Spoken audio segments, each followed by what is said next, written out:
Pessoal, tudo bem? Estamos aqui de novo. Hoje eu queria conversar um pouquinho sobre estações móveis. Tem gente que já tem gente que gostaria de ter, tem gente que acha que poderia ser útil. Pois eu vou dizer uma coisa para vocês. Ter uma estação móvel, ter um rádio no carro, traz muito mais possibilidades do que usar apenas estações portáteis. Você que é piloto ou usuário de HT, ou radioamador que está começando agora na vida do mundo da radiocomunicação, sabe que ter uma estação móvel é muito legal. Mas tem alguns detalhes que são importantes, né? Que nem sempre a gente vê respeitados aí. Eu costumo observar sempre olho, né? Passa um rádio com uma antena, eu já vejo, né? Se foi bem instalado, se o cara que instalou conhece do riscado ou não. É claro que eu não fico falando, não fico criticando, né? Mas a gente sempre que vê, olha e puta merda, né? Esse cara devia ter feito diferente, ou porra, isso aí tá legal, né? Então é assim, a gente costuma usar muito para resgate, né? Estações no carro. Quem faz voos de cross aí, longa distância, sabe que ter um rádio de alcance maior é fundamental, né? Se você pousa em um lugar longe, você tem que ser encontrado, né? Pelo menos você quer ser encontrado. Tem duas coisas importantes para a gente falar, três coisas importantes para a gente falar sobre estação móvel: a localização da antena, o ganho da antena, ou o tipo da antena, e a passagem de cabo da antena para o rádio, né? Quer dizer, a entrada do cabo do exterior do automóvel para o interior. Beleza? Preparei uns esqueminhas aqui. Vamos lá. Eu diria que a coisa mais importante é a posição da antena e como ela vai ser fixada. Esse esquema aqui, pessoal, foi desenvolvido pelos engenheiros de uma fabricante de antenas chamada Larsen, americana. Isso aqui é antiguinho já. E eu acabei achando por acaso num blog de um outro colega radioamador e eu achei bem legal, né? Então ele dá as indicações aqui, ó, em dB com relação à posição ideal, né?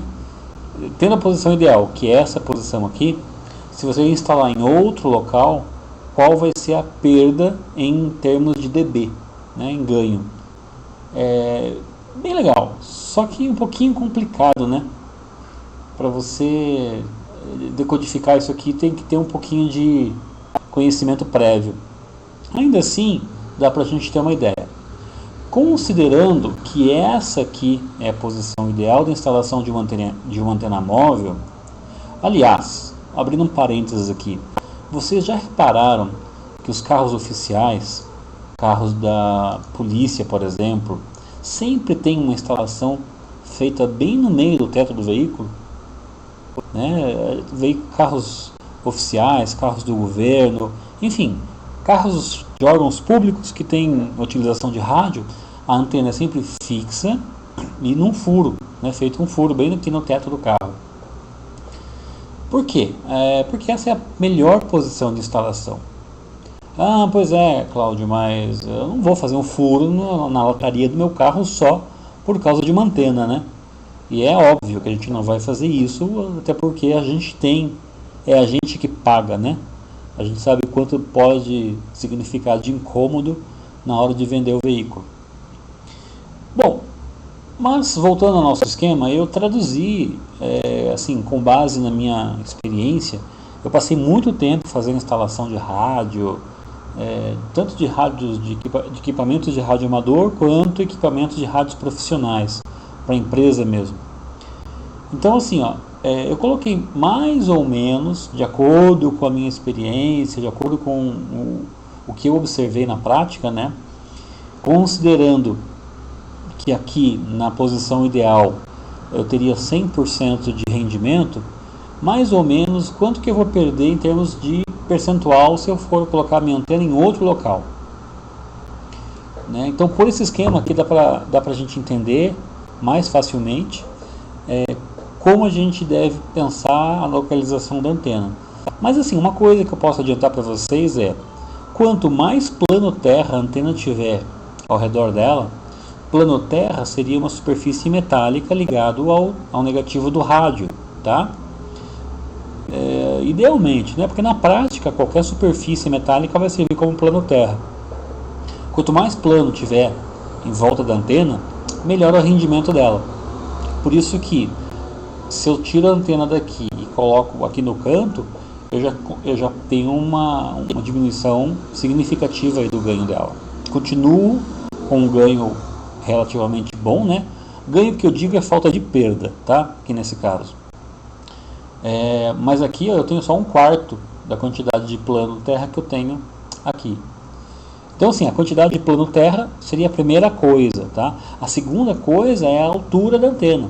Então uma antena que está num canto e abaixo, como aqui nessa posição, ela já tem uma perda bem mais significativa, né? Se ela está abaixo e num canto, ó, já perde um pouco mais, na minha experiência, tá, pessoal?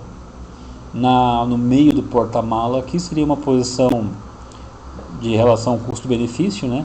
A gente vê muitos táxis, né, carros de táxis que colocam a antena aqui ou aqui nessa posição também. No esquema lá da Larsen, tem algumas posições colocadas no vidro, né? Eu nem considero, tá, pessoal? Porque na prática você tem que usar potência menor. Então deixa eu voltar lá. Aqui, ó, se você for instalar no vidro do carro, o que a gente faz é assim: você tem uma antena especial que você cola na parte de fora, na parte de dentro você coloca uma outra parte da antena e ela se comunica as duas partes se comunicam assim, meio que por indução, tá? Eu experimentei isso uma vez, achei uma droga. Eu não sei se tem algum modelo atual que seja bom, mas sei lá, eu não recomendo. Então eu nem coloco aqui, tá legal? Pois bem, tendo essa visão superior, é fácil de enxergar, né? Mas a gente consegue ver também o carro olhando ele de lado, com relação à altura da antena, né? Aqui, muita gente coloca a antena no para-choque, ou mesmo na porta do porta-malas, e lá embaixo é a pior posição que você pode colocar. É muito ruim, né? Primeiro, para esse lado aqui você não vai ter ganho nenhum. A antena não vai captar sinal que venha daqui, porque o carro está na frente da antena, simples assim, né? Não tem terra abaixo da antena. Então eu coloco aqui os 25%, mas na prática pode ser menos, tá, pessoal? Pode ser até menos. Aí o que acontece? As pessoas colocam aqui embaixo e colocam uma antena 5/8 de onda, né, que vai ter 1,20 m de comprimento. Ela vai ficar nessa altura aqui mais ou menos. Daí o cara fala: mas a ponta da antena está para cima do carro. Pessoal, isso não significa muita coisa, tá? A antena, ela precisa ter uma área aberta, como essa daqui, né? Ou pelo menos assim, como essa daqui. Quanto mais alta a antena, quanto melhor for o plano terra, melhor vai ser o desempenho dela. Mas aqui nessa figura a gente consegue ver uma outra coisa também. Essa antena aqui, ela está instalada no rack do carro. Isso também é muito comum e é funcional, né? É prático. Você não corre nem o risco de riscar a lataria, essas coisas. Mas também não é legal, pessoal. A antena, ela tem que ficar próxima do plano terra. Quanto mais longe eu coloco ela desse plano, menor vai ser o rendimento ou maiores serão as perdas dessa antena, tá ok? Em relação à posição da antena, né, que eu falei, seria mais ou menos uma deformação como essa. Veja, como eu estou colocando essa antena aqui no meio, numa posição bem equidistante das pontas, eu tenho uma propagação equivalente, né? Não tenho benefícios grandes para um ou para o outro lado. Em relação à quantidade de terra do próprio carro, né, tem aqui um desenho característico e tal. A antena colocada no canto já dá uma alteração bem significativa, né? Então, numa posição crítica, isso pode fazer diferença. Beleza? Né? A antena nessa posição, ela vai ter um lóbulo de radiação praticamente igual para todos os lados. Ok? ele não vai ser deformado. Ao ponto que se a antena ficar aqui, por exemplo, tem uma deformação. Para um dos lados do carro, ela vai ter um rendimento melhor do que para o outro. Tendo de lado, essa antena vai transmitir para todos os lados. Essa antena instalada nessa posição aqui, ela transmite num ângulo, né? Ele sai um ângulo para cima e para baixo. Enxergando isso para todos os lados, eu vou ter uma figura mais ou menos de um biscoito, né? Tendo o auxílio desse plano terra aqui, tendo um bom plano terra, na prática, esse lóbulo de radiação, que vai para baixo e para cima, ele vai um pouquinho mais para cima, né? Ele é um pouquinho deslocado assim. Bom, o que se forma, né, com relação ao diagrama de propagação, é um lóbulo de radiação, né? Ele tem um ângulo aqui e tem um ângulo aqui. Se eu imaginar isso aqui inteiro em volta da antena, eu vou ter uma figura mais ou menos como essa. Isso aí, eu vou ter um lóbulo de radiação mais ou menos assim. Isso aqui não é o tamanho do carro, tá, pessoal? Se considerar que a antena está aqui no meio, esse lóbulo aqui ele vai ter muitos quilômetros, né? Ou vários quilômetros. Se eu estiver em campo aberto, isso aqui, daqui a aqui eu posso ter 50 quilômetros, ok? Tudo depende das condições locais de onde você estiver. Mas o que é importante a gente saber é que a antena transmite um pouco para cima, um pouco para baixo, né? Um pouco reto, e que isso vai formar um desenho mais ou menos assim, ok? Pois bem, a gente costuma falar que esse ângulo para cima e ângulo para baixo é o ângulo o ângulo de saída da antena. Numa antena 1/4 de onda, essa anteninha de 50 centímetros mais ou menos, esse ângulo é entre 60 e 90 graus, ok? Então, é como se eu tivesse uma lanterna, né? Imagine o foco de uma lanterna. Nesse caso aqui, um foco bem aberto em todas as direções, como se fosse um farol, irradiando para todos os lados, né? Considerando que eu tenho esse plano de terra bacana e a antena colocada na vertical. E eu estou falando dessa antena de 1/4 de onda, ok? Essa antena 1/4 de onda aqui é 0 dB, ok? Então, uma antena seria nossa antena de referência. Uma antena maior, com mais ganho, uma antena 5/8 de onda, ela vai ter 3 dB, e a diferença dela para de 1/4 é que o ângulo de radiação dela é um pouquinho mais baixo, entre 40 e 60 graus. Então ela transmite menos para cima e para baixo e mais para frente. Mas em que situação que isso é legal? Isso é legal quando eu estou, por exemplo, muito longe da outra estação que eu quero falar, e o meu sinal ele é concentrado mais na linha do horizonte. E pessoal, vocês já perceberam assim, esse lóbulo ele acompanha a posição da antena. Então, se eu alterar a posição da antena, eu estou alterando o lóbulo de radiação dela. Então, num caso como esse aqui, por exemplo, eu vou transmitir mais aqui para frente e para cima do que para trás, né?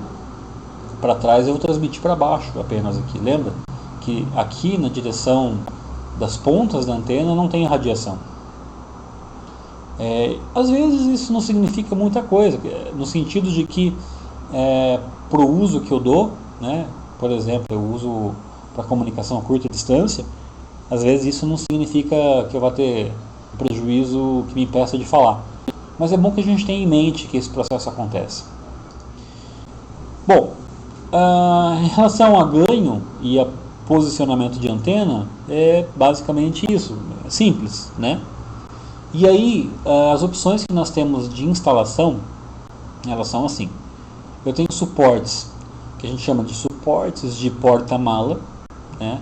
Que eu coloco em porta-malas ou em cantos vivos, em cantos onde eu posso encaixar esse suporte, né? Tem várias marcas. Marcas nacionais, basicamente a gente tem aqui a Aquário, a Steelbras e a ARS, né? São as mais antigas, mais tradicionais. E tem também, parecido com esse suporte aqui, suporte de calha, né? Porque que é para colocar em carros que tem calha, né? E é um pouquinho diferente desses aqui.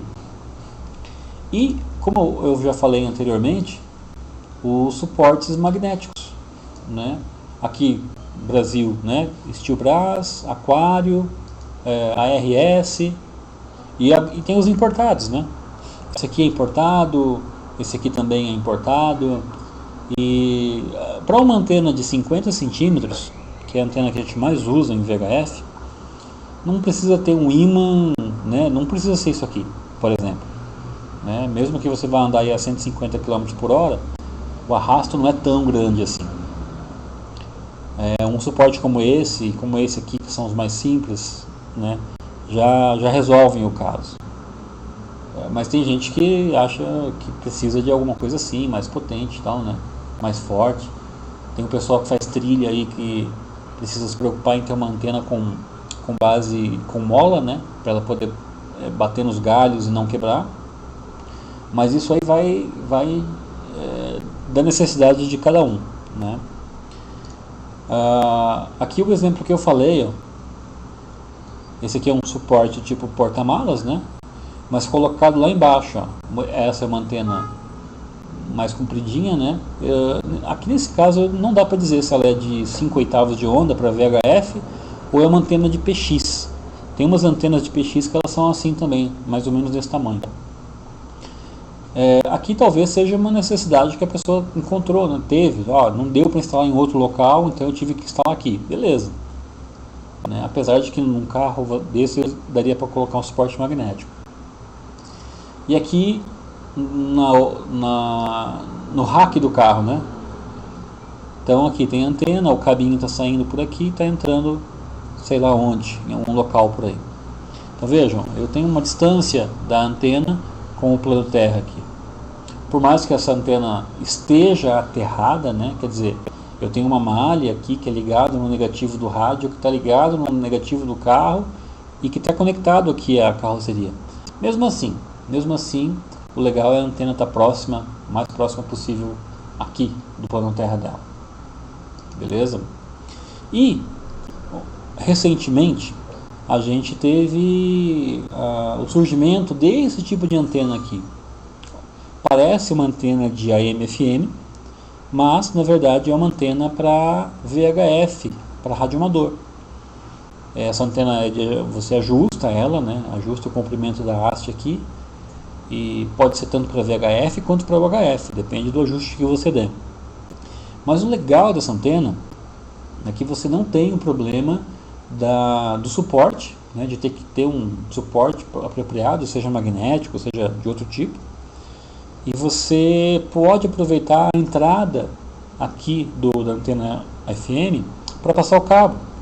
Então não tem também aquele problema de entrar pela porta, né? Ou seja a porta aqui, seja a porta aqui do porta-malas, que é complicado.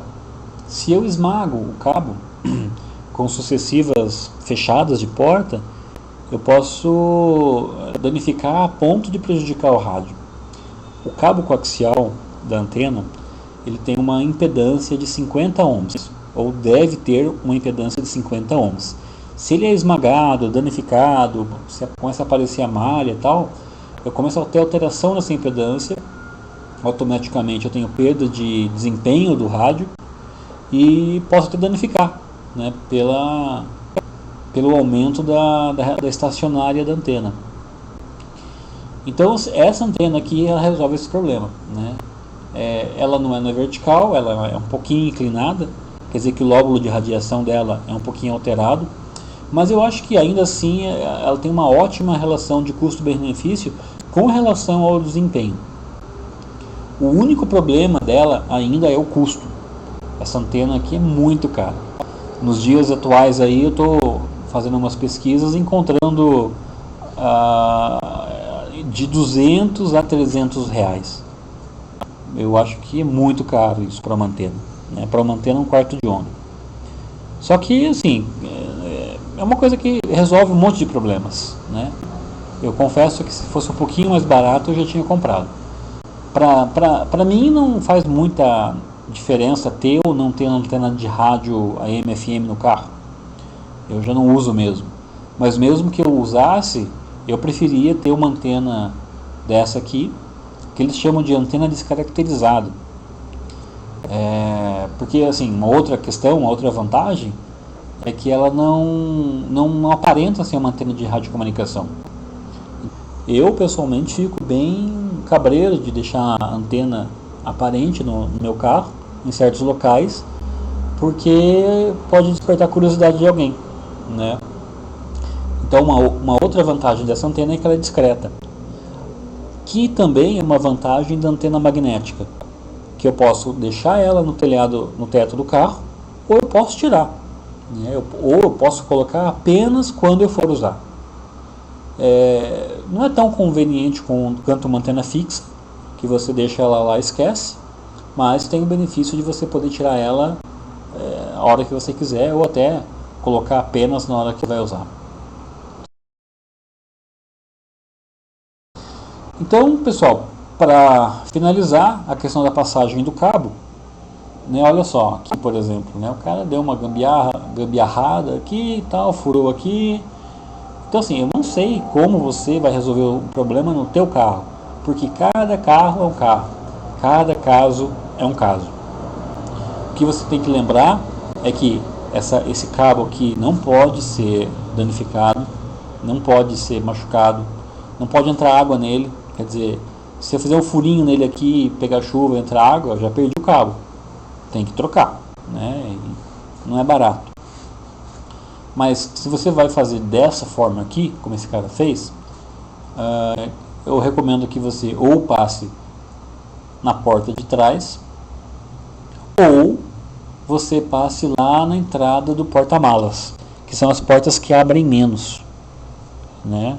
Se você for colocar na porta do motorista, é a porta que mais abre e fecha, então a porta é o local que mais vai poder danificar o cabo. Beleza? No mais, é isso aí, né? E estamos aí. Qualquer dúvida, qualquer crítica, sugestão, comente abaixo. Eu fiz uma postagem no blog sobre isso, e ali eu coloco os esquemas, as figuras, né? Algumas dessas que eu mostrei aqui. Então, pode chegar lá e fique à vontade. Bom, até mais. Bons voos, bons ventos.